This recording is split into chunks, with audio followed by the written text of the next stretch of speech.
लेकिन वो समझ नहीं पा रहा है। अब अगर हमारे जीवन का लक्ष्य हम ये बना लें कि बड़े-बड़े मकान बनाने हैं, बड़ी-बड़ी गाड़ियाँ लेनी हैं, तो ये हमारी सबसे बड़ी भूल है।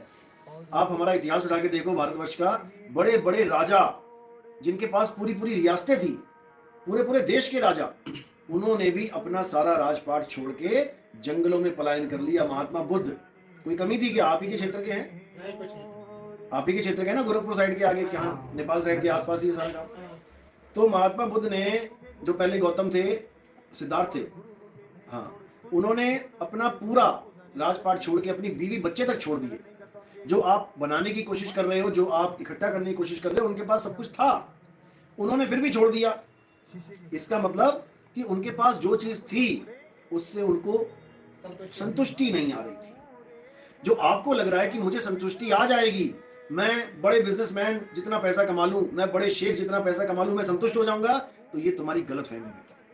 इस दुनिया में कोई संतुष्ट हो ही नहीं सकता। अगर कोई संतुष्ट हो सकता होता तो वो सारा बिजनेस खत्म करके जंगल में बैठ जाता। लेकिन सारे बिजनेसमैन आज टॉप 10 पर भी आ जाए दुनिया में, तब भी दौड़ लगा रखी है कि नंबर 1 पे आऊंगा। उससे क्या हो जाएगा?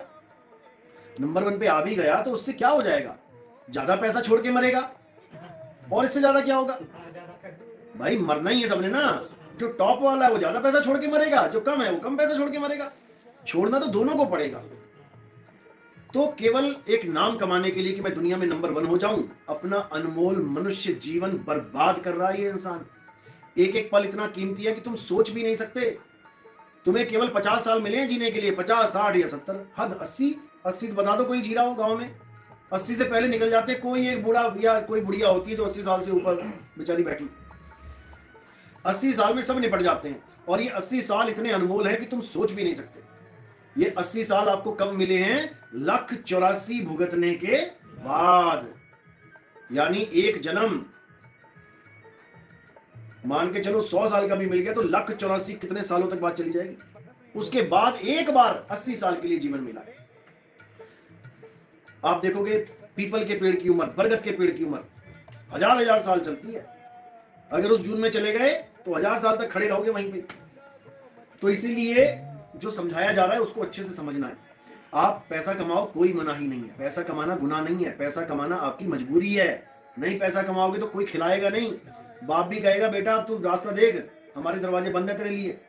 शहरों में ऐसा भी हो जाता है। गांव वाले तो कहता है चल कुछ नहीं कर रहा तो खेती कर ले। अब जो शहर में खेती भी नहीं है तो क्या करेगा? बाप नहीं बैठा के खिलाएगा, वो भी कहेगा बेटा देख तू इंतजाम कर अपना।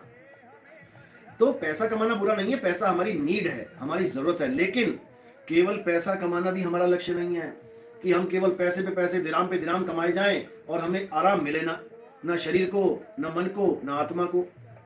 उसका क्या फायदा? यानी कि तुम्हें लक्ष्य पता होना चाहिए कि मैंने क्या करना है, इस जीवन में आने का मकसद क्या है। उसके बाद तुम कितना ही पैसा कमा लो, कोई प्रॉब्लम नहीं आएगी। यानी तुम्हारा लक्ष्य क्या है? मुझे इसी जन्म में अपनी आत्मा का ज्ञान प्राप्त करना है, यह तुम्हारा लक्ष्य है। अर्जुन को जो चिड़िया की आंख दिख रही थी, वो आंख दिखनी चाहिए उसको। उसके बाद वो चाहे कहीं भी निशाना मार दे। आंख दिख रही है ना, निशाना तो आंख पे लगेगा। उसके बाद वो चाहे पेड़ पे भी मार सकता है, चाहे उसके पर पे मार सकता है, चाहे उसके पैरों पे मार सकता है। लेकिन जिसको चिड़िया की आंख ही नहीं दिख रही है, उसके सारे निशाने फिजूल हो जाएंगे। बोले ना साहब जी, निशाना कोई मारे संत निशाना कोई मारे संत सुजान। जो जानेगा वो नहीं। बिल्कुल, निशाना तुम्हारा बिल्कुल सही जाना चाहिए। यानी कि तुम्हें पता होना चाहिए मैं दुबई आया क्यों हूं, पैसा कमाने के लिए। अब तुम चाहे कहीं भी घूमो फिरो, तुम किसी पार्क में जाओ, तुम किसी बार में जाओ, तुम कहीं भी जाओ, किसी सिनेमा हॉल में जाओ, जो तुम्हारा लक्ष्य है पैसा कमा के घर भेजना, अगर वो काम चल रहा है तो तुम्हें कोई कुछ नहीं भूलेगा। और अगर तुमने वो काम रोक दिया और केवल यहीं खा के यहीं पे गंवाने लग गए, तो फिर घर से फोन आएगा बाप जी का, किस लिए भेजा था तुझे यहाँ पे? ऐश करने के लिए भेजा था। अरे जमीन गिरवी रखी हुई है, कौन छुड़ाएगा उसको? यानी पिताजी का फोन आएगा तुम्हें याद दिलाने के लिए कि बेटा तुम अपना लक्ष्य भूल गए हो। अब वहां से तो पिताजी का फोन आ सकता है, अब परमात्मा कैसे तुम्हें याद दिलाए कि बेटा तुम अपना लक्ष्य भूल गए हो और केवल तुम इन कागज के नोटों को कमाने में पूरा जीवन लगा रहे हो? अब ये कौन याद दिलाएगा? उसके लिए सभी गुरु करना पड़ेगा। उसके लिए एक डाकिया रखा है परमात्मा ने, जो कनेक्शन वहां से जोड़ वो चिट्ठी लेके आता है। जैसे तुम्हें और तुम्हारे घर वालों को जोड़ने के लिए एक कंपनी है यहाँ पे, डू मोबाइल, एतिसलात, ये कंपनियां एक मीडिएटर हैं जो तुम्हारा कनेक्शन जोड़ देती है घर में। इसी प्रकार परमात्मा जब अपने जीवों को जगाता है कि मेरे जीव माया में उलझ गए, केवल पैसे पे पैसा, पैसे पे पैसा कमा रहे हैं और उसके बाद इतनी बुरी मौत मर रहे हैं रो रो के। भाई इसको कोई याद दिलाओ जाके। तब एक डाकिया आता है, वो डाकिया परमात्मा का संदेश अपने मालिक के जीवों तक पहुंचाता है, समझे? उसी को हम कहते हैं अपनी भाषा में संत, पीर, पैगंबर। पैगंबर का मतलब क्या है? जो पैगाम लेके आए। कहां से? अंबर से। अंबर क्यों बोला? अंबर इसलिए बोला, अंबर का मतलब होता है आसमान। आसमानी पैगाम आप तक पहुंचाना है। आसमान क्यों बोला गया? क्योंकि जो हमारा परमपिता परमात्मा है वो, जैसे कुरान कहती है, कहां बैठा है वो? 7वें आसमान पे बैठा है। आप किसी भी मुसलमान को पूछोगे अल्लाह कहां रहता है, एकदम बोलेगा वो 7वें आसमान पे रहता है। अब उसको पूछो 7वां आसमान कहां है?